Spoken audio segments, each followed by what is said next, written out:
My name is Mumukshu Mohanty. We are here to be talking about literary phobias. I actually spent about 2 hours in a cab just getting here now. I think the only phobia worth talking about is Bangalore traffic. Nevertheless, I'm going to be reading about Sesquippedaliophobia, the fear of long words. Hippopotomonstro sesquipedaliophobia. It means an irrational fear of words with many syllables. Don't you think it's ironic to say a fear of long words with a very long word itself? Obviously, someone had a really twisted sense of humor. But irony is common in my life. Was it irony that a backbencher who struggled with dyslexia all through childhood suddenly became a scriptwriter on the longest running TV show? My librarian father boasted, "Look how my black sheep has metamorphosed. What a transformation." Was it irony that they awarded me golden statuettes for path-breaking writing when I knew in my heart this very original story was plagiarized from the back pages of a tiny regional magazine? The page was wrapped around the goli bhaji I was eating at a roadside tea stall. I crumpled and threw it in the dustbin. Perhaps I should have retrieved and stashed it away in a secret locker. I know, I'm being paranoid. But I have nightmares, even today, that someone will discover it and expose me for the fake that I have been all my adult life.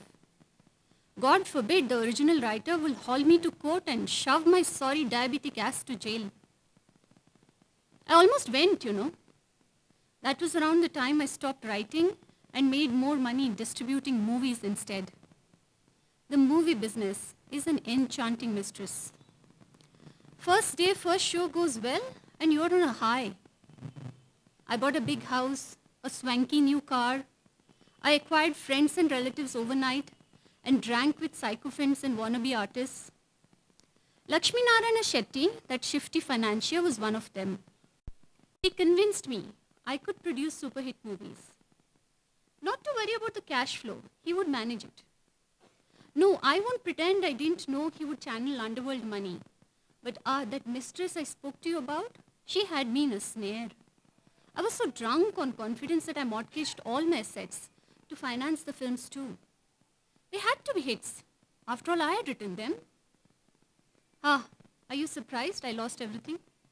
I produced 2 movies, both tanked. My creditors took all that I owned.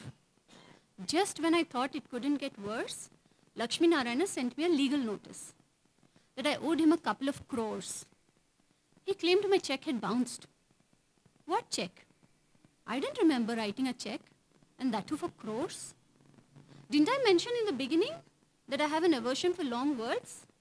That includes numbers too. But there it was, the check, with my signature underneath. Who could disbelieve the evidence? That bastard Lakshmi Narayana. I'm sure he had tricked me to sign somewhere in one of my inebriated states. Regardless, I became a legal offender, a marked man. Destiny, they tut-tutted. What a transformation again. So I drank a little more. I did odd jobs. I ignored the wife. I picked fights with the family. I don't know when and how my son grew up. Oh, come on, show me some pity. I had a paralytic stroke too. Isn't it ironic that life is the shortest possible word for something so long? Years later, my son declared he wanted to be a movie star. Cheh, this family seems to be doomed to sacrifice at the altar of the movies. But there was still some fight left in me. So I went to Lakshmi Narayana Shetty, that pompous old gas bag. He laughed his smiley laughter. He laughed his slimy laughter and agreed to finance my son's launch. I convinced him to act too. Who could say no to a great story by me? We shot the film. They wrote in the magazines this film would be my vindication. Lakshmi Narayana proved a great villain too. But when we were canning the climax, I changed the script a bit. Instead of the hero bashing the villain to death, Lakshmi Narayana would shoot himself. I used to hang out on the sets. I knew the props room where the guns and revolvers were stored. No one saw me when I put real bullets into the filmy revolver that Lakshmi Narayana would use. Then I sat back behind the director's chair to watch the climax shot. Shot. S-H-O-T. A word that ended with Lakshmi Narayana's brains splayed on the floor, a freak accident, cries of horror, a film crew gone berserk, a gory scene captured on film, and loads of publicity. My son was going to be a star. Shot. Such a small word, especially one when one has spent a whole lifetime planning for it. Thank you.